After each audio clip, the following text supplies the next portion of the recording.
Bonjour Sabrina. Salut Jean-Luc. Content de t'avoir ici à cette interview. Merci. Une belle saison se termine pour le Racing Club de Strasbourg qui succède à une autre belle saison et encore une autre belle saison, etc. Et on remonte comme ça sur plusieurs années. On avait Marc à ce micro il y a 48 heures ici. C'est aussi une belle saison qui se termine pour Femmes de foot. Alors pour celles et ceux qui ne sauraient pas encore ce qu'est Femmes de foot, c'est le moment ou jamais, Sabrina. Ah oui, alors pour ceux et celles qui ne savent pas encore, Femmes de foot, c'est une association que j'ai créée il y a 1 an, avec un événement qui est quand même, qui date d'il y a 5 ans. Mais l'association en elle-même a fêté ses 1 an hier, le 22 mai. On a soufflé notre première bougie. Et l'idée principale était de promouvoir la féminisation des espaces dans le stade, faire venir les femmes. Elles viennent, mais là on les identifie, on les voit, elles sont présentes, elles existent.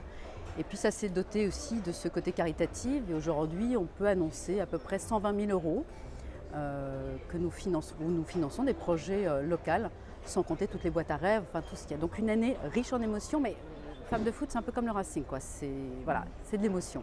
Alors c'est une belle idée, je peux en témoigner. Pour l'anecdote, il y a un petit peu plus d'1 an, à peine plus d'1 an, pour la montée de Ligue 2 en Ligue 1, j'étais tout à côté de la tribune Femmes de foot. Il y avait toute une tribune qui était occupée. 1000 femmes. Voilà, 1000 femmes. Et j'ai donc vu de mes yeux vus et entendu de mes oreilles entendues la passion féminine pour le Racing. Ouais. Quelques années que je traîne dans les stades de football, j'avais rarement vu ça. Et ce sont des femmes qui ont une manière de supporter qui est totalement différente. Moi, j'apprécie beaucoup.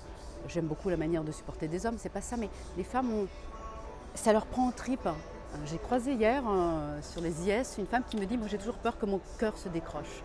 Voilà. Et j'ai dit « Ben non, il va rester bien accroché parce que c'est ça le Racing, c'est tellement d'émotions, on a envie de les supporter, on a envie d'être là. » Et elles apportent ce côté louve, maman, protectrice dont les joueurs ont aussi besoin. Alors de temps en temps, dans la saison, l'association que tu présides, Femmes de foot, invite des personnalités du football, généralement des femmes, pour l'instant en tout cas. On a eu Nathalie Yanetta, ma consoeur d'Aix Canal+. On a eu Nathalie Bois-de-la-Tour, présidente de la Ligue de football professionnelle. C'était des soirées délicieuses à chaque fois. Et j'ai été surpris également de constater que ces deux invités qui connaissent le monde du football sur le bout du doigt ont toutes dit la même chose. Tous les clubs de football en France, du moins, veulent attirer les femmes dans leur giron, d'une façon ou d'une autre. Peu y parviennent complètement et parmi ceux qui y parviennent, le Racing est montré un exemple. Oui, alors on est montré un exemple puisqu'on est le premier club à avoir une tribune par exemple 100% féminine, mais je pense que le projet devait être impulsé par une femme, malheureusement. On connaît les préoccupations, on sait ce que les femmes veulent, ce qu'elles désirent avoir en plus du spectacle du match. Et c'est là où on s'est retrouvé avec Nathalie Bois-de-la-Tour, avec Nathalie Yanetta. Ce sont pour l'une une très bonne amie, pour l'autre devenu quelqu'un qui est pas mon mentor, mais qui m'aide aussi dans cette démarche de féminisation. Et oui, il y a une volonté. Je pense qu'au Racing, on a compris comment intégrer les femmes à un public qui est divers. Et c'est important. Un dernier mot sur la saison prochaine. Marc la prépare du côté du terrain. Vous n'aurez aucun nom de transfert de ma part, même sous la torture. Belle lurette que j'espère plus rien de ce côté-là, ni de toi ni de ton mari. Mais simplement, les projets de Femmes de foot, on peut en parler un petit peu? Ah oui, on va en parler un petit peu, oui. Alors on va continuer nos conférences. Moi, je tiens à ce que ces conférences soient toujours présentes dans les actions Femmes de foot, parce que Femmes de foot, c'est la féminisation, c'est le social, c'est le caritatif, c'est la dimension humaine du supporter, supportrice, voilà, vraiment toute sa dimension humaine, et la culture aussi. C'est important pour moi. Donc j'ai 2 invités que je rêverais d'avoir, mais moi je réalise aussi mes rêves avec Femmes de foot. Donc c'est très important.